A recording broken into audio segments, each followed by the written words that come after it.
नमस्कार, बहुत स्वागत है आपका। आप देख रहे हैं इंडिया टीवी। मैं हूं आपके साथ प्रिया सिंह सोमवंशी। वक्त हो चला है राजधर्म का। राजधर्म में बात नेपाल पर नए संकट की करेंगे।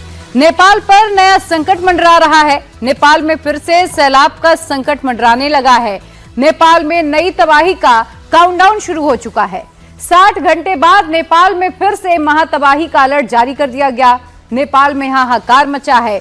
महातबाही से बचने के लिए नेपाल पुलिस माइक से अनाउंस कर रही है, लोगों से सुरक्षित स्थान पर जाने की अपील लगातार कर रही है, क्योंकि नेपाल तिब्बत बॉर्डर पर एक बार फिर से एक और झील फट गई है। झील का पानी तेजी से नेपाल की ओर बढ़ने लगा है। तिब्बत से लेकर नेपाल तक हाई अलर्ट जारी किया गया। नेपाल और तिब्बत में रेस्क्यू ऑपरेशन को रोक दिया गया है। लोगों से सुरक्षित स्थानों पर जाने की अपील की गई।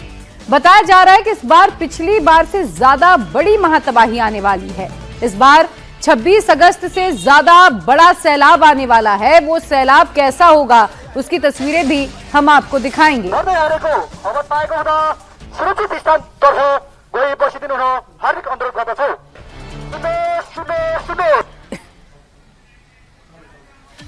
तो चलिए अब कुछ तस्वीरें भी हम आपको दिखाएंगे। तेजी से नेपाल की ओर पानी कैसे बढ़ रहा है और जो दूसरी झील है वो कहां पर स्थित है, कब फटी, सब कुछ आपको एक एक करके तस्वीरें अब आपको दिखाते हैं। बताया जा रहा है कि जो पहली झील फटी है उससे ठीक कुछ ही दूरी पर दूसरी झील है जो बर्स्ट हुई है। राउंड 2 महाप्रलय का कैसा है, नेपाल की ओर तेजी से पानी बढ़ रहा है। अब जरा आप इन तस्वीरों को गौर से देखिएगा। ये तस्वीरें हम आपको दिखा रहे हैं। पानी बहुत तेजी से तिब्बत से नेपाल की तरफ बढ़ रहा है और बताया जा रहा है कि कल देर रात जो दूसरी झील है वो बर्स्ट हुई है, यानी कि उसका जो पानी है वो बहुत तेजी से तिब्बत से नेपाल की तरफ बढ़ने लगा है और अब से कुछ ही देर में नेपाल वो पानी पहुंच जाएगा। नेपाल पुलिस सुबह से ही लोगों को लगातार अलर्ट कर रही है। माइक में अनाउंस किया जा रहा है, जो निचले इलाके के लोग हैं उन्हें कहा जा रहा है, जो इन पानी के रास्ते में आने वाले गांव हैं उन्हें तेजी से खाली कराया जा रहा है। रेस्क्यू के लिए तमाम जो स्पेशल टीमें हैं वो तैयार कर ली गई हैं। तेजी से तबाही का सैलाब देखिए कैसे ऊपर से जब पानी ऊपरी फ्लो से नीचे की तरफ आएगा उसका प्रेशर बहुत ज्यादा होगा और इस बीच जो भी बीच में फंसेगा पानी सब कुछ काट कर तिनके की तरह अपने साथ बहाकर लेकर जाएगा। कौन सी झील है, किस जगह पर फटी है, अब आपको वो समझाएंगे। झील का बांध टूटा है। जो दूसरी झील थी पहली झील से 6 किलोमीटर की दूरी पर स्थित थी और कल से चीन की तरफ से निगरानी की जा रही थी और ये चीन की तरफ से कहा गया था कि जो दूसरी झील है वो भी ओवरफ्लो हो चुकी है और किसी भी वक्त वो झील भी फट सकती है, महातबाही आ सकती है। तो दूसरी तरफ आपको बता दें कि कल देर रात झील फटने की खबर सामने आ रही है। हालांकि चीन की तरफ से अभी ये साफ नहीं किया गया है कि क्या वाकई जो दूसरी झील है वो बर्स्ट हुई है या नहीं हुई है, लेकिन नेपाल पुलिस लगातार लोगों को अलर्ट रहने की अपील कर रही है और लोगों को सुरक्षित स्थानों पर शिफ्ट किया जा रहा है। जो तमाम बीच में गांव आ रहे हैं, जहां पर बस्तियां हैं, जहां पर सुरक्षा कर्मी तैनात हैं, सभी को सुरक्षित स्थानों पर जाने के लिए पहले ही कह दिया गया है। 26 अगस्त को ग्यूरोंग में फटी झील और आज कहां पर फटी है ये मैं आपको बता देती हूँ। 28 अगस्त को दोभान में झील फटी है। दूरी महज कितनी है, 6 किलोमीटर की दूरी है। तो आप अंदाजा लगा सकते हैं, ज्यादा दूरी नहीं है, ज्यादा रेडियस नहीं है। और जब यहां से पानी आएगा तो पुराना पानी, पुराना मलबा जो है वो भी अपने साथ बहा कर लाएगा। अब देखना होगा लगभग कितना समय लगेगा, लेकिन बताया जा रहा है 1 से 2 घंटे के भीतर अब किसी भी वक्त जो तिब्बत की ओर से आ रहा पानी है, तेजी से बह रहा सैलाब है, वो नेपाल पहुंच सकता है। दूरी सिर्फ 6 किलोमीटर की है और सिर्फ 1-2 झील नहीं है। अगर मैं पूरे तिब्बत की बात करूं तो 500 से ज्यादा ग्लेशियर की ऐसी छोटी जो झील हैं वो निर्मित हो गई हैं और उनमें से कई ऐसी झील हैं जो बहुत ज्यादा सेंसिटिव है, यानी कि जो कभी भी फट सकती हैं और सैलाब और ज्यादा बढ़ सकता है। लेकिन सवाल बार बार चीन पर उठ रहे हैं कि आखिर चीन ये जो रिपोर्ट है वो सार्वजनिक क्यों नहीं करता है। उसके पीछे की वजह भी चीन को माना जा रहा है, क्योंकि तिब्बत में जिस तरीके से वो लगातार इंफ्रास्ट्रक्चर बढ़ा रहा है, बस्तियां बसा रहा है और जो नदियों का नेचुरल वे है उसे वो डाइवर्ट कर दे रहा है, बड़े बड़े प्रोजेक्ट्स बना रहा है, पोर्ट बना रहा है। तो बहुत ज्यादा वो जो इलाका है वो सेंसिटिव हो गया है और वहां पर लैंडस्लाइड होनी शुरू हो चुकी है, मडस्लाइड होनी शुरू हो चुकी हैं, जो बड़े बड़े ग्लेशियर है वो चटक रहे हैं क्योंकि टेम्परेचर भी बढ़ रहा है, जिसके चलते इस तरीके के हालात निर्मित हो गए हैं। झील फटने के बाद भोटेकोशी नदी का जो जल स्तर है वो बढ़ने लगा है और खतरे की वजह से लोगों को अलर्ट किया जा रहा है। रेस्क्यू ऑपरेशन को फिलहाल कुछ घंटे के लिए रोका भी गया है। भोटेकोशी, त्रिशूली और नारायणी नदी के पास के कई गांव खाली करा लिए गए हैं। लोगों और सुरक्षा कर्मियों को तुरंत सुरक्षित जगहों पर जाने के लिए कहा गया है। पहले से लगातार रेस्क्यू और इवैक्यूएट करवा रहे थे और ये अनाउंसमेंट भी कर रहे हैं। अनाउंसमेंट करने के साथ जो इनके कमांडिंग ऑफिसर हैं, कमांडर हैं, वो भी मौजूद हैं। अनाउंसमेंट करते हुए लोगों की आवाजाही पर पूरी तरीके से रोक लगा दी है। सामने की तरफ त्रिशूली नदी है और इसी के उफान की वजह से तेजी के साथ आप अनाउंसमेंट कर रहे हैं। सबैजना अलिक परै गइदिनु भनेर कतिपय सूचनाहरू आए अनुसार चाहिँ 100 मिटर माथिसम्म आउन सक्छ भन्ने छ। त्यसैले गर्दाखेरि तपाईहरु सबै अलि सुरक्षित ठाउँमा बस्दिनु भन्नलाई हो र यहाँहरु सबैले अलिकति बुझ्दिनु होला। आफै पनि हामीले अनुमान गर्न सक्दैनौं र केही कुराहरू चाहिँ जस्तो खबरहरू आइरहेछ तपाईहरुले मिडिया सोशल मिडियामा पनि हेर्नु भएको छ। त्यसैले कृपया सबैजनाले आफै अलिकति सचेत भएर सुरक्षित ठाउँमा बस्दिनु होला। धन्यवाद। ये आप क्या कह रहे हैं, 100 मीटर तक ऊपर तक आ सकते हैं, कह रहा है। क्या जानकारी दी है? नहीं, अभी ये जो सोशल मीडिया में आए हैं उसमें कहा जा रहा है कि 6 मीटर तक ऊपर भी आ सकता है, इसलिए थोड़ा साइड में बैठना उचित रहेगा। यहाँ पर जो र्यूमर मॉन्गरिंग है उससे हिदायत दी जा रही है कि उससे बचा जाए। सोशल मीडिया की जानकारी के मुताबिक इन्होंने कहा, ये स्काउट कमांडर है, उन्होंने अनाउंसमेंट भी की कि 100 मीटर तक लहरें आ सकती हैं। एक बार ये तस्वीरों के माध्यम से आप त्रिशूली नदी देख लीजिए और इसी के तेज उफान पे जो आपको सामने का स्ट्रेच दिख रहा है, जहां पे पूरा बाजार था वो सब कुछ खत्म हो गया, सब कुछ वाइप आउट हो गया, वहां पर कुछ भी नहीं है। तेज उफान, तेज लहरें अभी बहुत तेज हैं। रसुआ यहां से 40 से 50 किलोमीटर की दूरी पर है। ये जो पूरा डिस्ट्रिक्ट है वो इफेक्टेड एरिया के तौर पर है और यहां पर चारों तरफ आपको जो इस समय त्रासदी की तस्वीर दिखाई दे रही है, इसे शब्दों में बयां करेंगे तो आपको ऐसा लग सकता है कि इस समय बहुत ही सुहानी ये त्रिशूली नदी लगाई रही है, लेकिन ये तेज उफान है और इस उफान के साथ साथ जो घर थे वो सभी लोगों के घर बह गए। ये टापूनुमा पूरा बन गया है। जो यहाँ पे ब्रिज था, जो तस्वीरें आपने देखी, वो ब्रिज पूरा का पूरा ढह गया। आपने कभी ऐसा देखा था, इस तरीके के हालात नेपाल में कभी ऐसी कंडीशन हुई थी? Yeah, in the history, this one is like one of the biggest tsunami and blood flood we have ever seen. We have also came from little far to distribute some relief. अब But ये we want to thank, like you are from India TV. We want to thank especially Indian government and Indian Prime Minister, also who are helping too much, and all the lot of actors like Sonu Sood and all are helping so much. So thanks to all. अब यहाँ पे जो लोग हैं, स्थानीय लोग, उनके घरों को तो खाली करवा लिया गया है। जो रिलीफ और रेस्क्यू के लिए यहाँ पर लोग आए हैं, उनको भी अब कहा जा रहा है कि वो इस समय रिलीफ और जो मटेरियल है वो ना बांटे। आप यही रहते हैं? ये आप देखिए। अब शुरुआत करते हैं ग्योरोंग से। ग्योरोंग के बाद तिमुरे एरिया, जिसे गेटवे ऑफ नेपाल आप समझ लीजिए, क्योंकि चाइना नेपाल का बॉर्डर है। वहां से जैसे ही एंट्री आएगा और यहां पहुंचने में करीबन 30 मिनट लगेगा। पिछली बार जब 30 मिनट का आया तो 9 मीटर तक इसकी लहरें गई। जो इसका पूरा मलबा है वो ऊपर बना और इससे आपको अंदाजा लग जाएगा। जहां पर हम हैं ये करीबन 100 फीट से ऊंची की इसकी ऊंचाई है और ये चारों तरफ एक तरीके से सिक्योर जोन है। लेकिन तस्वीरें हम आपको दिखा रहे हैं, यहां पर चाहे स्थानीय लोग हों जिनके घर यहां पर हैं, घरों को खाली करवा लिया गया है। ठीक सामने आप देखिए, ये होटल सनशाइन पूरा तरीके से भरा हुआ था। इस समय कोई यहां पर नहीं है क्योंकि ये ऊंचाई पे होने के बावजूद भी, क्योंकि फ्लैश फ्लड का खतरा है। रेस्क्यू जो लगातार चल रहा था, करीबन 20 से ज्यादा हेलीकॉप्टर्स नेपाल आर्मी के जो चल रहे थे, उसके अलावा एडमिनिस्ट्रेशन के चल रहे थे, उन सभी को रोक दिया गया है क्योंकि वो रसुआ एरिया में जाकर लगातार रिलीफ और रेस्क्यू के काम में जुटे हुए थे। यहां तक कि हाइड्रो इलेक्ट्रिक पावर स्टेशन की जो तस्वीर हमने दिखाई, उस टनल के अंदर जो लोग थे उनको एक एक करके इवैक्यूएट करने का काम भी नेपाल आर्मी कर रही थी। तो ऐसे में अब से आधे घंटे बाद ये तस्वीर अलग होगी, ये संभवतः कहा जा रहा है। लेकिन एक बार फिर से हम कहते हैं, सोशल मीडिया के र्यूमर मॉन्गरिंग के चक्कर में बिल्कुल भी ना पड़े। जो Nepal army, Nepal air force, Nepal police जो आपको ऑफिशियल जानकारी दे रही है, उस जानकारी के मुताबिक ही इस पे यकीन करें। तो आपने ग्राउंड जीरो से रिपोर्ट देखी। 26 अगस्त को नेपाल में भोटेकोशी रिवर ने जो कहर बरपाया था, नेपाल में जो विनाश लीला दिखी थी, उसकी एक और नई तस्वीर अब सामने आई है। तस्वीर 26 अगस्त की है, जब बाढ़ के पानी और मलबे में एक घर पूरी तरह से घिर गया। उसके दोनों तरफ से पानी बह रहा है। कुछ लोग घर की छत पर खड़े हैं। बड़ी बड़ी गाड़ियां खिलौने की तरह पानी में बहती हुई नजर आ रही हैं।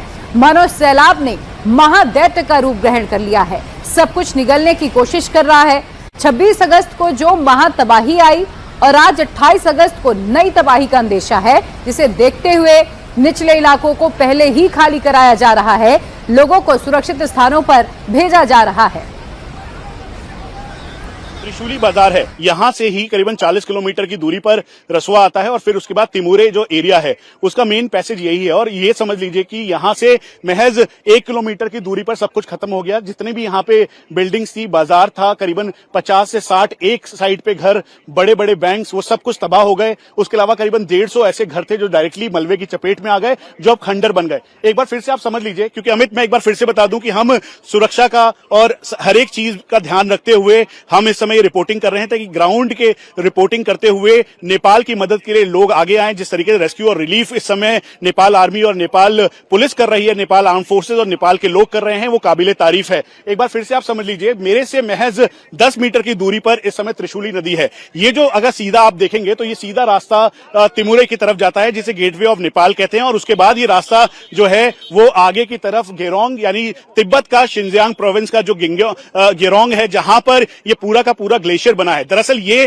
क्लाउड बर्स्ट आप इसे कह लीजिए, तेज बारिश कहना बिल्कुल ही गलत होगा, क्योंकि ये ग्लेशियर आइस रॉक है जो कि इकट्ठा हुआ और फिर उसके बाद जब ये फ्लैश फ्लड आया तो उसका असर देखने को मिला। लेकिन अब 72 घंटे बीत जाने के बाद एक बार फिर से यहां पर वही खतरा आ रहा है और इसी खतरे को देखते हुए नेपाल पुलिस ने ये ऑफिशियल जानकारी दी है कि यहां पर पानी का स्तर बढ़ सकता है। और एक बार फिर से मैं आपको बता दूं कि पानी का स्तर बढ़ने के साथ साथ हिदायत भी दी जा रही है। इसीलिए ये जो घर हैं, ये सारे के सारे घर अब खाली करवा लिए गए हैं। एक बार तस्वीरों के माध्यम से आप देखेंगे तो यहां पे ये जो डबल स्टोरी कॉम्प्लेक्स दिखाई दे रहा है, ये खाली है। उसके अलावा ये पीछे का जो एरिया है वो खाली है। नेपाल पुलिस के जो लोग हैं वो यहां पर तैनात हैं और वो बार बार इस बात का ध्यान रख रहे हैं कि कोई भी गाड़ी की आवाजाही या फिर कोई भी ऐसा व्यक्ति जो नियम कानून को बिल्कुल ताक पे रखे, उसे आगे नहीं जाने देना, इस बात का ध्यान रखा जा रहा है। अब एक बार फ्लैश फ्लड से के हिसाब से आप समझ लीजिए, 30 मिनट के अंदर महज 10 मीटर के लगभग जो मलबा आया, उसने पूरा जो भुटकोशी नदी है उसके साथ त्रिशूली नदी और नारायणी नदी, इन तीनों नदियों को इफेक्ट पहुंचाया। गेरोंग से मलबा निकला और फिर उसके बाद यहां पर एक और लेक फॉर्म हुई और लेक फॉर्म होने के बाद ये मलबा आगे की तरफ आता गया। एक बार फिर से अनुमान की जा रही है, जैसा यहां के स्थानीय पुलिसकर्मी बता रहे हैं, जानकारी दे रहे हैं, रसुआ का एरिया है जहां पर से वो क्रॉस कर रहा है पानी, यहां पहुंचने में महज 30 मिनट लगेगा। और 30 मिनट लगने के बाद जो ये पूरा एक बार वाटर लाइन है, ये जो वाटर लाइन का पैच है, इस वाटर लाइन के पैच पर फिर से फैलाव हो सकता है और इसकी संभावनाएं जताई जा रही हैं। इसलिए जो सिक्योरिटी गार्ड्स हैं यहां पर, जो नेपाल एडमिनिस्ट्रेशन के हैं, वो लगातार इस बात को लोगों को कह रहे हैं, जानकारी दे रहे हैं और उसके साथ साथ इस बात का भी ध्यान रख रहे हैं कि कहीं से भी कोई किसी को हानि ना हो और रेस्क्यू और जो इवैक्यूएशन का काम था वो इस समय रुक गया है। पैसेज बिल्कुल वही पैसेज है जो कि सीधा तिमुरे की तरफ जाता है। उसके अलावा जो दूसरा एक्सेस है उसे कनेक्ट करता है, यानी चाइना और नेपाल का जो बॉर्डर है उस बॉर्डर की तरफ ये जाता है। यहां पर आप देखेंगे तो इनिशियली जितने भी सीनियर ऑफिशियल्स थे वो यहां पर थे। उसके साथ साथ वो इस बात का ध्यान रखा जा रहा था कि कहीं से भी कोई भी अनहोनी ना हो। अभी जो हेलीकॉप्टर सर्विसेज है वो जरूर बंद कर दी गई है। उसके अलावा जो रेस्क्यू और रिलीफ के लिए जो काम है वो भेजना भी बंद किया गया है, क्योंकि अगले 1 घंटा यानी 30 मिनट से लेकर 1 घंटा जब रसुआ से ये क्रॉस करेगा तब से लेकर यहां तक, यानी तीनों जो नदियां हैं उन तीनों में क्या वाटर लेवल आएगा, क्या एक बार फिर से अपने उसी विकराल रूप में जो त्रिशूली नदी है या फिर भोटकोशी नदी है या नारायणी नदी है वो दिखाई देगी, इस बात का एहतियात बढ़ता जा रहा है। कुल मिलाकर 11 ऐसे रीजन हैं, 11 रीजन जो कि इस तिमुरे से यहां तक होके आते हैं। इन सभी रीजन्स पे एक बार फिर से प्रिकॉशंस लिया जा रहा है, हिदायत दी गई है कि कोई भी आगे न जाए। एक बार अनिल मिश्रा तस्वीरों के माध्यम से आपको दिखाएंगे। ऊपर की आप वो घर देखिए, जो आपने एक वीडियो देखा जिसमें ब्रिज में बहुत तेज की सैलाब आया और सैलाब आने के बाद सब कुछ अपने साथ बहा के ले गया। उस सैलाब में भी जो जब बहा के वो ले गया था तो उस दौरान भी ये जो घर हैं वो बिल्कुल आइसोलेट हो गए। आप लोगों को किस तरीके से जानकारी दे रहे हैं, हिदायत दे रहे हैं कि वो आगे ना जाएं और कितना वाटर लेवल बढ़ सकता है? क्या जो रेस्क्यू और सर्च है वो अभी रुकेगा? हाँ, अभी रेस्क्यू और सर्च रुक गया है सब। पानी का लेवल तो बहुत बढ़ रहा है। इधर जो पहली बार आया था उससे भी ज्यादा होने का संभावना है इधर।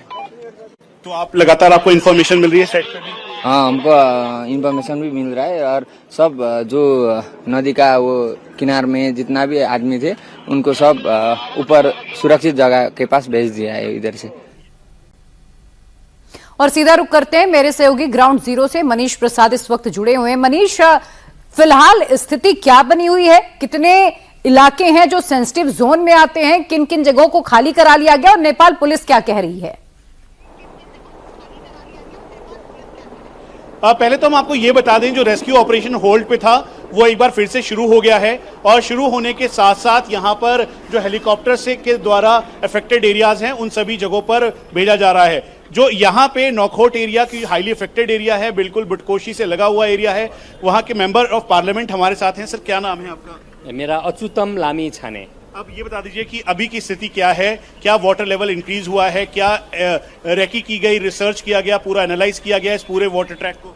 अभी वो वाटर ट्रैक को हमारा वो आर्मी लोग आके वहाँ से सब ट्रैक किया है, लेकिन उतना अभी जल्दी से उतना दूसरा इफेक्टेड अभी वो नहीं है।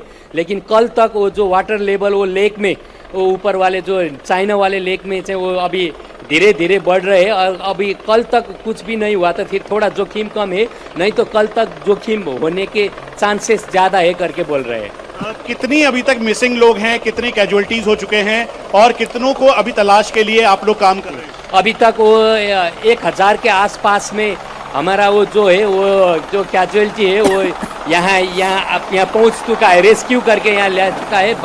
बाकी 5000 के आसपास में वो मिसिंग लोग अभी हमारे गेस में है, उससे ज़्यादा भी हो सकता है, क्योंकि जो मिसिंग है मलबा बहुत ज़्यादा है।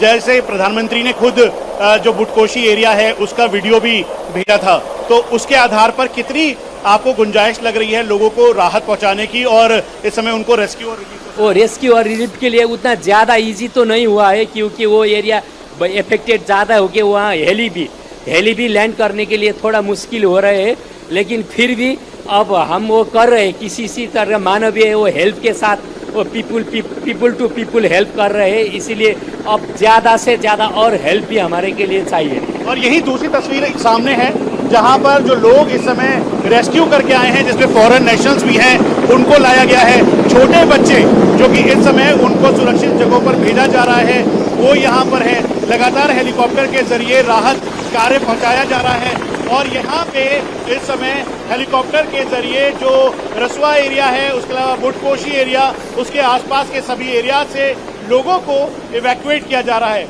लेकिन एक चिंता का विषय ये है कि नंबर ऑफ कैजुअलिटीज लगातार बढ़ रहे हैं। जो मिसिंग लोग हैं उनकी संख्या बहुत है। मलबा करीबन 10 से 15 फीट का था, जिसकी वजह से उनको बाहर सुरक्षित निकालना बहुत मुश्किल है। यहाँ पर हेलीकॉप्टर की लगातार आवाज आप सुन रहे होंगे, साथ में रेस्क्यू और रिलीफ चल रहा है और ये तस्वीर इस समय आर्मी बेस की है। प्रधानमंत्री नरेंद्र मोदी ने भी इस आपदा के समय में मदद की बात कही है। क्या कहना चाहेंगे आप? वो अभी मोदी जी के साथ वो बहुत अभी हमारा वो रिश्ता सिर्फ एक का वो निबोज का सिर्फ नहीं है, वो हमारा कल्चर हर तरह के हमारा रिश्ता है। इसीलिए अभी मैं वहाँ से कहते हैं कि वो लंबे समय जब मोदी जी ने वहाँ इंडिया में अब प्रधानमंत्री के हिसाब से वो सरकार चला रहे हैं, वो नेपाल के लिए हमको विश्वास है कि ज़्यादा से ज़्यादा वहाँ से हेल्प मिलेंगे। हम ये इरादा कर रहे हैं। अब यहाँ पर एक कंट्रोल रूम सेटअप किया गया है और कंट्रोल रूम सेटअप करने के साथ साथ सभी लोगों को ये हिदायत दी जा रही है कि अगर कोई भी मिसिंग है तो उसकी जानकारी यहाँ पर दें, उसकी डिटेल यहाँ पर दें। एक बार फिर से मैं आपको पूरी जगह दिखा दूं कि यहाँ पर नेपाल आर्मी लगातार लोगों को रेस्क्यू इवैक्यूएट करने के काम में जुटी हुई है। उसके साथ साथ पीछे कैंप तैयार किया गया है जहाँ पर जो महिलाएं हैं जो रेस्क्यू और इवैक्यूएट होकर आ रहे हैं, जिनको फर्स्ट एड की भी रिक्वायरमेंट है, उन सभी को यहाँ पर रखा जा रहा है और उसके साथ साथ जो रसद पहुँचाने का काम है वो जारी है, क्योंकि 72 घंटे होने जा रहे हैं और उसके बाद आने वाले जो 48 घंटे हैं वो बहुत महत्वपूर्ण है। जो यहाँ के मेंबर ऑफ पार्लियामेंट है उन्होंने औपचारिक तौर पर इस बात को कहा है कि ऊपर एक मनीष, एक क्लैरिटी जरा और हमारे दर्शकों के लिए दे दीजिए। जो दूसरी झील की बात हो रही थी वो बर्स्ट हुई है, वो फटी है, क्या वो झील फटी है, अभी नहीं फटी है, सिचुएशन क्या है? क्योंकि दो तरह की बातें इसमें निकलकर सामने आ रही हैं। जब आप वहां के मेयर से बात करें तो वो भी यही कह रहे कि कल तक लग रहा था खतरा बहुत ज्यादा है, आज थोड़ा सा कम हुआ है, हो सकता है कि कल बहुत बढ़ जाए। तो क्या झील फटी है, नहीं फटी है? सबसे पहले ये क्लैरिटी दे दीजिए जो दूसरी झील के बारे में बात हो रही है।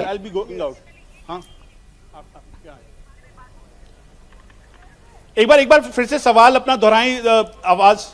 जी मनीष, मैं ये पूछ रही हूँ हमारे दर्शकों के लिए, जरा ये क्लैरिटी दे दीजिए, जिस दूसरी झील के बारे में बात हो रही है कल से तिब्बत की बर्स्ट हुई है, क्या वो झील फटी है, अभी नहीं फटी है, वहां क्या सिचुएशन है?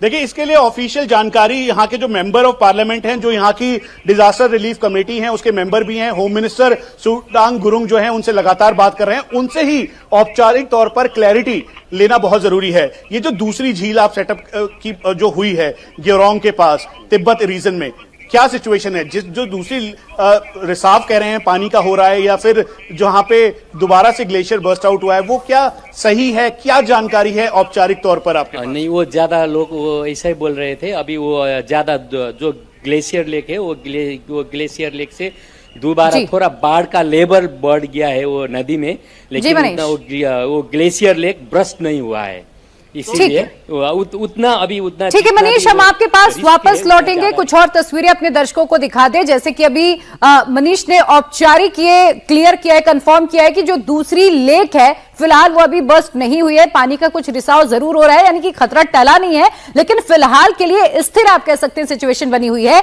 रसुआ में भोटेकोशी नदी का जलस्तर बढ़ रहा है, बाढ़ का पानी स्याब्रुबेसी तक पहुंच चुका है और इसे देखते हुए त्रिशूली नदी के किनारे रहने वाले लोगों को सतर्क रहने की सलाह दी गई है। बाजारों को खाली कराया जा रहा है एहतियातन, ताकि इस बार जो सैलाब आ रहा है उससे बहुत ज्यादा नुकसान ना हो, नुकसान कुछ कम किया जा सके, लोगों की जान बचाई जा सके। पिछली बार 30 मिनट के अंदर करीबन 9 से 10 मीटर तक पानी का लेवल हो गया था और इस बार इसका अंदेशा है कि और बढ़ सकता है। हम एक बार फिर से बता दें कि यहाँ पर जितने भी जो स्काउट्स के लोग हैं, जो कि नेपाल सरकार के लोग हैं, वो लगातार लोगों को जानकारी दे रहे हैं और सूचना दे रहे हैं। उसके अलावा उनको ये बोल रहे हैं कि कोई भी व्यक्ति आगे की तरफ ना जाए, और साथ में एरियल रेकी के तौर पर ये जो पूरा ट्रैक है, जो त्रिशूली नदी है, त्रिशूली नदी, उसके साथ साथ भोटिकाशी और भोटितोशी नदी, और उसके अलावा जो आगे का एरिया है, उन सभी एरियाज को वो मॉनिटर कर रहे हैं। अनाउंसमेंट की जा रही है, अनाउंसमेंट करते हुए लोगों को बताया जा रहा है, हिदायत दी जा रही है कि कोई भी आगे की तरफ ना आए। और ये जो वॉलंटियर्स हैं जो यहाँ पर जैसे ही जानकारी उनको मिली वो आए, उन सबको वापस लेने के लिए, वापस पीछे करने के लिए फिर से यहाँ पर शुरू हो गया है। और करीबन 1 से 1.5 घंटा, जो इस समय फ्लड रिलीफ टीम है उनका ये कहना है कि 1 से 1.5 घंटे का वक्त लगेगा कि जब तक पानी का बहाव इस पूरे एरिया को क्रॉस करेगा और वो एनालाइज कर पाएंगे। क्योंकि जो गेटवे ऑफ नेपाल, आप इसे कह लीजिए तिरुमे एरिया, जो तिमरू एरिया है, वहां पर बहुत ज्यादा एक तरीके से फ्लैश फ्लड के जैसी स्थिति थी, और जो ग्योरोंग है वहां पर इसका असर था, और इसके साथ साथ असर सब जगह देखने को मिला। पिछली बार भी ग्योरोंग से हुआ, इस बार भी जो लेक फॉर्म हुई वो जो लियोंडे खोला रिवर है उसे क्रॉस करते हुए आगे की तरफ आई। कितना प्रभावित हुआ ये पूरा एरिया और कैसे आप इसको देख रहे हैं? नहीं, अगले बार तो बहुत ही प्रभावित हुआ। अभी तो क्या होगा, अभी वहाँ स्याब्रुबेसी तक आ गए बोल रहे हैं। हाँ, स्याब्रुबेसी तक। अब हमको भी पता नहीं कैसा होगा, ये फर्स्ट टाइम है हमारा, मतलब ऐसा किस्म का। हमने बहुत काम किया है डिजास्टर पे, लेकिन ऐसा वाला ये फर्स्ट टाइम है। ना कोई बारिश, ना कोई ऐसा कोई नेचुरल कोई, ये लेक फट के फर्स्ट टाइम नेपाल ने इतने बड़े दुख झेला है। 30 मिनट के अंदर 10 मीटर पिछली बार गया, और इस बार आपको क्या अनाउंसमेंट की जा रही है, क्या जानकारी दे रहे हैं आपको? आपको अब 100 मीटर तक या ऊपर तक खाली करो, ऐसे बोल रहे हैं। हमने वैसे किया है, अब क्योंकि लोग इधर उधर जा रहा है, हमने वो नीचे से तो सबको इवैक्यूएट कर लिया, इधर तो अभी कर रहे हैं। 100 मीटर तक आएगा बोल रहे हैं, लेकिन हमको पता नहीं कैसा होगा। ऐसे में सोशल मीडिया में र्यूमर मॉन्गरिंग बहुत हो रही है, बहुत डरा रहे हैं लोगों को। आप कहेंगे कि ऑफिशियल जानकारी ही पे यकीन करें? हाँ, मैं सबको बोल रहा हूँ, नेपाली को ऑफिशियल जानकारी, पीएमओ नेपाल, NDRR हमें फॉलो कीजिए, क्योंकि ऐसे वक्त में, डिजास्टर के वक्त में र्यूमर फैल सकता है, इसीलिए पीएमओ और NDRR में आप नेपाल स्काउट को भी फॉलो कर सकते हैं। ड्रोन के जरिए भी मॉनिटर करें? हाँ, ड्रोन के जरिए भी देख रहे हैं कहाँ तक आ गया है, क्योंकि ये बोल रहे हैं 100 मीटर तक आएगा, इसीलिए हम ये कर रहे हैं। अब यहाँ पे देखिए, जो लोग आ गए थे उन सबको हटाने के लिए अनाउंसमेंट लगातार की जा रही है। बोल रहे हैं, क्या कह रहे हैं? नहीं, ये लोग तो आएंगे वीडियो खींचने के लिए आ रहे हैं इधर बहुत सारे, क्योंकि उन लोगों को पता नहीं कितना डेंजर सिचुएशन है। वो लोग तो बस एक सेल्फी और एक वीडियो लेने के लिए इधर आ रहे हैं। तो 26 अगस्त को आई सैलाबी तबाही में किसी का भाई खोया तो किसी का बेटा। पिछले 3 दिनों से लापता लोगों से संपर्क नहीं हुआ। और ऐसे में परिजन इंफॉर्मेशन सेंटर के बाहर लगे नोटिस बोर्ड पर अपने रिश्तेदारों का नाम लिस्ट में तलाश रहे हैं। अपनों की तलाश इस समय नोटिस बोर्ड पर चिपके हुए कागज पर की जा रही है, क्योंकि ये वो लोग हैं जिनका कांटेक्ट स्टैब्लिश हुआ है। हर कोई यहाँ पर उनको तलाश रहा है। ये सभी लोग वो हैं जिनके परिवार के लोगों का अभी तक कोई पता नहीं है और इसी आस और उम्मीद में ये उन सब के नाम यहाँ पर तलाश रहे हैं। क्या नाम है आपका? मेरा राम कुमार कार्की। आपके पिताजी कहाँ पर थे और किस जगह पर थे? रसुआ पे थे, शांति बाजार उधर थे। लास्ट टाइम कॉल हुआ था, मैं भागूंगा तो बोला था उनने। अब क्या हुआ उसके बाद कांटेक्ट नहीं हुआ। कोई संपर्क, कोई बातचीत हो पाई? नहीं अभी तक तो जब 1:30 तक था तब तक वो कॉल लग रहा था। इसके बाद फोन स्विच ऑफ आया है। वो 1:30 के अगर में वो फोन लगा था तब इसके बाद फोन नहीं लगा है। आप फोटो दिखा सकते हैं? फोटो देखो। क्या नाम है इनका? राम कुमार कार्की। और ये कहाँ पर थे, किधर थे? वो हाइड्रो पावर का गाड़ी चलाते ड्राइवर थे। वो बोलेरो डबल कैब गाड़ी चलाते थे। वो उधर जो वो मैलुंग जाने का रास्ता है, उधर एक पहला पुल है, उधर पीला वाला पुल है, उसके बगल में गैरेज में थे। उनको 15 मिनट आगे इन्फॉर्म किया था इधर आ रहा है, मैं भाग रहा हूँ बोला था उसने। उसके बाद संपर्क में नहीं आया, इसलिए वो हमको लगता है उधर जंगल में होगी। ऐसा हो उसको उद्धार करने के, रेस्क्यू करने के लिए कुछ सरकार से कुछ हो जाए, इसी गुजारिश करते हैं। ये वो बेटे हैं जो कि अपने पिता की डिटेल इस बोर्ड पर देख रहे हैं। ये सभी लोग नेपाल या फिर उसके बाद जो बाहर से आए हुए हैं वो चेक कर रहे हैं। आप किसको ढूंढ रहे हैं? क्या नाम है? हमारा साला है, इंडिया से है, मैलुंग में पता नहीं है कि नहीं है, संपर्क में नहीं है। हम इंडिया से आए हैं, बिहार से, मोतिहारी जिला। हमारा गांव का आदमी 3 आदमी खो गया है, एक मेरा साला 4 आदमी खो गया है। उसी करके हम आकर ढूंढ रहे हैं। कल परसों से चौकी में नाम दर्ता कराए हैं, सुनवाई अभी तक नहीं हुआ है। क्या नाम है आपका? हाँ, मेरा नाम सुकुल सहनी, बिहार से रहने वाले हैं, जिला मोतिहारी, पूर्वी चंपारण को रहने वाले हैं। और कौन कौन आपके परिवार से मिसिंग है और जो आपके जानकार हैं जिनको ढूंढने आए हैं, और वो कहाँ पर काम करते हैं? देखिए, वो काम मैलूंग में करते हैं, हम इधर काम करते हैं। तो हमारा साइकिल भी चला गया, हम भी बच गया थोड़ा सा पानी से। इतना बड़ा आया था तूफान जो जिंदगी में कभी भी नहीं देखे थे हम। और मेरा साला को अभी खो गया है, 3-4 दिन हो गया, अभी लापता है, संपर्क में नहीं है।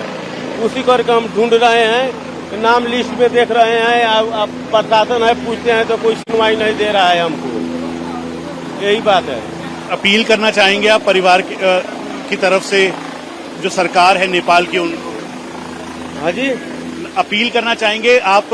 हाँ, नेपाल को सरकार से हम यही आग्रह करते हैं कि मैं आनंद सहनी, मेरा जेठ साला है, वो खो गया है, उसको खोज कर हमको ढूंढ कर ले आते।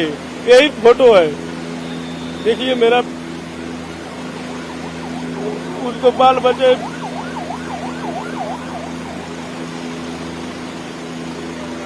यही फोटो को मिलेगा तो बता दीजिएगा, यही है मेरा साला।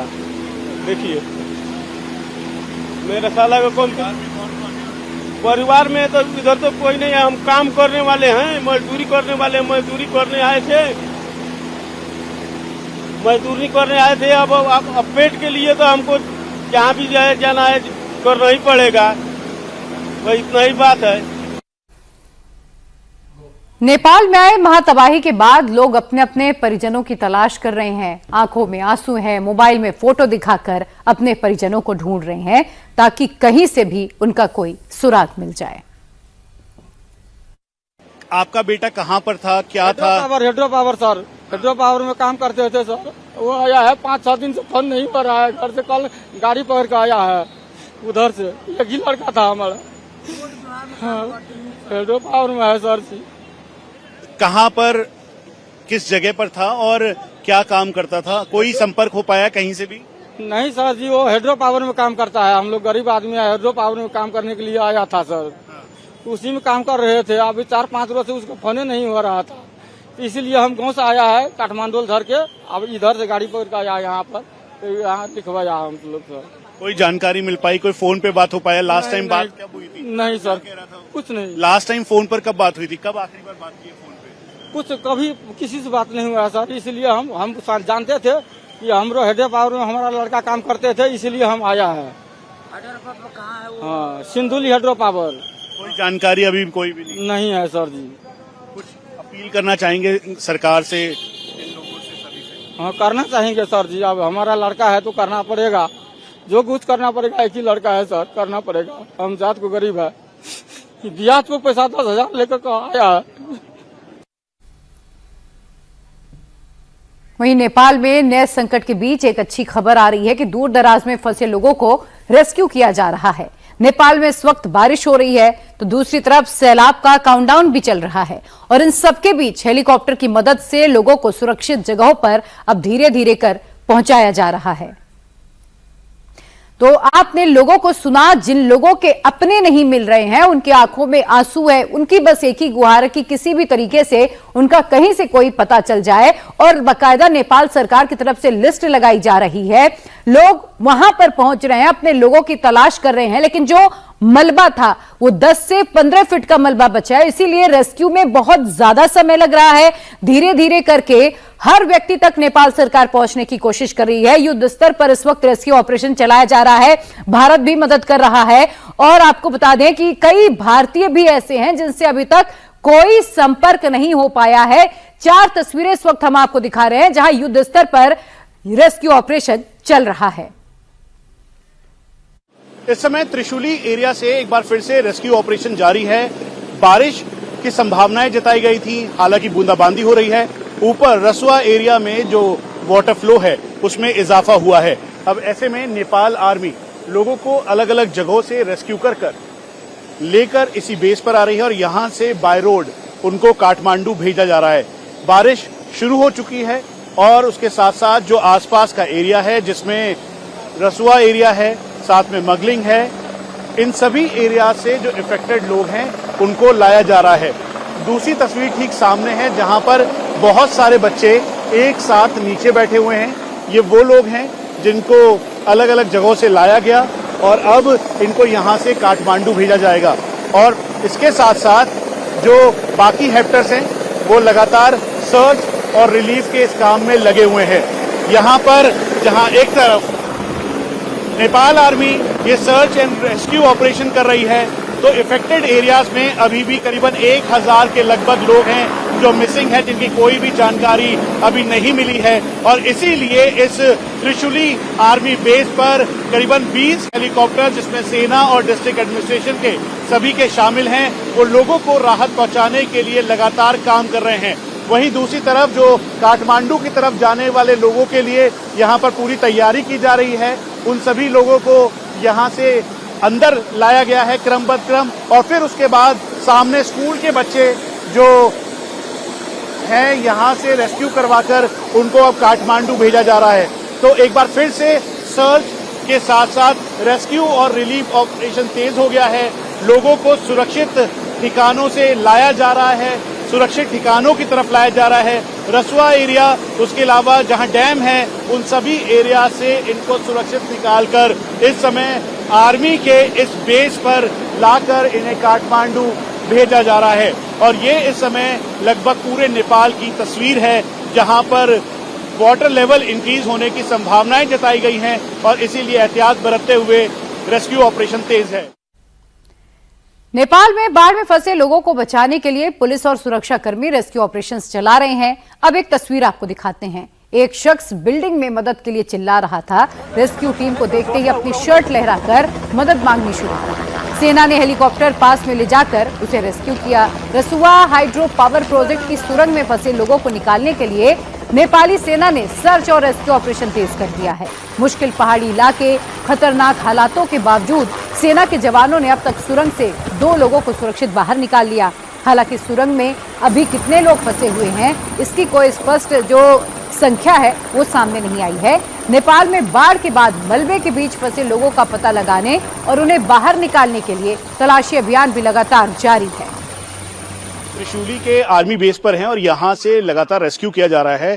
जो भोट तोशी एरिया, फिर त्रिशूली एरिया, नारायणी एरिया, उसके अलावा 11 इफेक्टेड रीजन्स हैं, वहां पर से लगातार लोगों को इवैक्यूएट करवाकर यहां पर लाया जा रहा है। एक तरफ करीबन 20 के लगभग जो हेलीकॉप्टर्स हैं वो लगातार रेस्क्यू मिशन में लगे हुए हैं, लेकिन अगले 72 घंटे इस समय जो नेपाल के लिए बहुत ही ज्यादा इंपॉर्टेंट है। उसकी वजह है जो गेरोंग यानी तिब्बत का जो गेरोंग है वहां पर एक बार फिर से ग्लेशियर का फॉर्म होना, और अगर ये आउटबर्स्ट इसका होता है तो इसका असर दिखाई देगा। तो इसीलिए ये जो बाहर आप लोग देख रहे हैं, दरअसल ये वो लोग हैं जो अपनों के का वेट कर रहे हैं। वहां पे एक मिसिंग सेंटर तैयार किया गया है, उस मिसिंग सेंटर में एक एक डिटेल और जानकारी उनकी नोट की जा रही है, और नोट करने के साथ साथ उनको बताया जा रहा है कि कब तक वो आएंगे, क्या कनेक्टिविटी है या नहीं, मुलाकात उनकी परिवार के लोगों से हो पाएगी या सिचुएशन किस तरीके की है। वहीं दूसरी तरफ ये वो लोग हैं जो कि त्रिशूली इलाके के हैं। त्रिशूली का जो एरिया है, इसी एरिया से इनको लेकर आया गया है, और लेकर आ जाने के बाद यहाँ पर अब सुरक्षित ठिकानों तक इनको पहुंचाया जाएगा।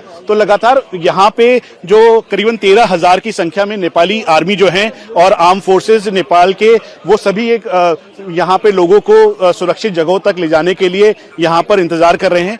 और ये महिलाएं, बुजुर्ग, सभी लोग, ये वो लोग हैं जो उनको यहाँ से ले जाया जा रहा है सुरक्षित जगहों तक। ये स्कूल के छोटे छोटे बच्चे हैं जो स्कूल में पढ़ते थे, जो कि त्रिशूली एरिया के आसपास का एरिया जो कि टापू बन गया था, उस एरिया के ये बच्चे हैं, और इनको यहाँ से ले जाया जा रहा है।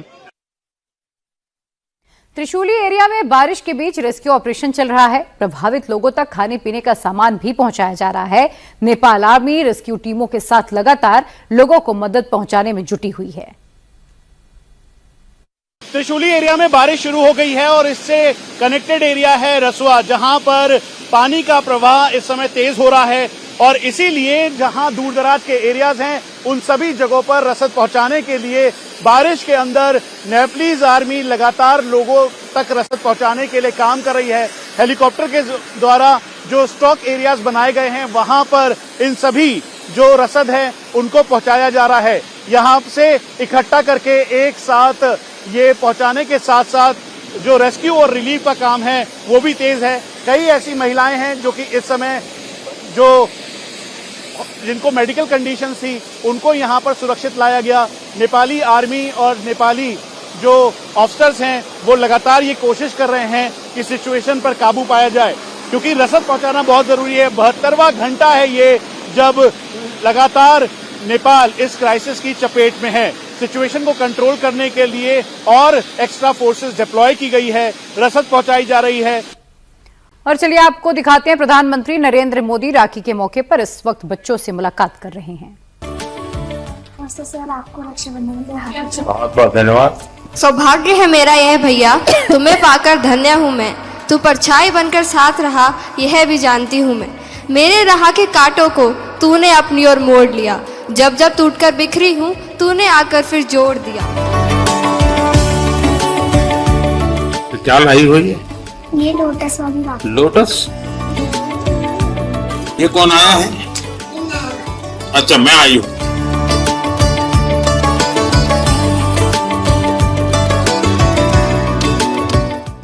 Happy birthday. अच्छा, एडवांस में? तुझे मालूम है डेट? 17 सितंबर।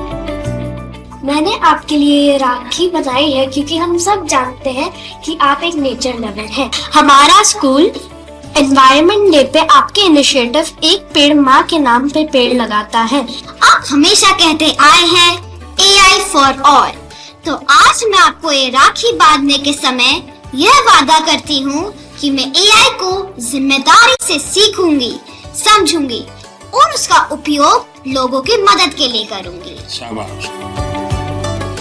सारे दांत कहाँ चले गए?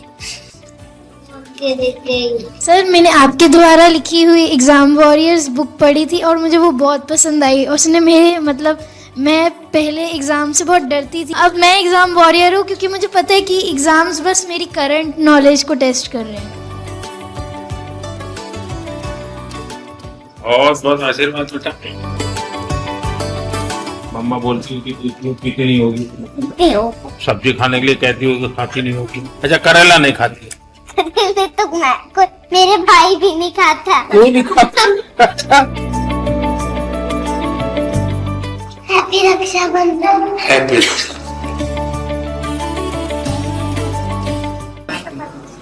बहुत आशीर्वाद। करके आना।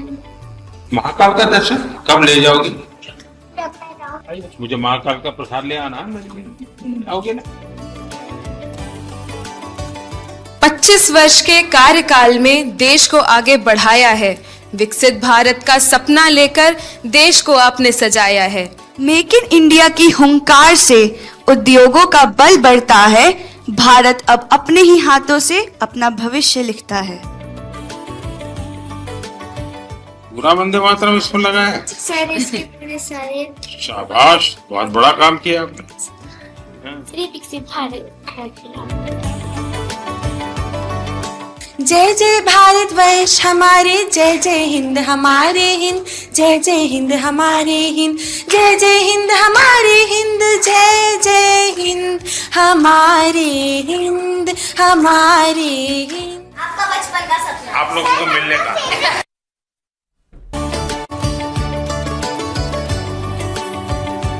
सर आपसे हम इंस्पिरेशन लेते हैं, आप जैसे भारत को आगे लेके जा रहे हैं, हम भी आगे ले जाएंगे सर।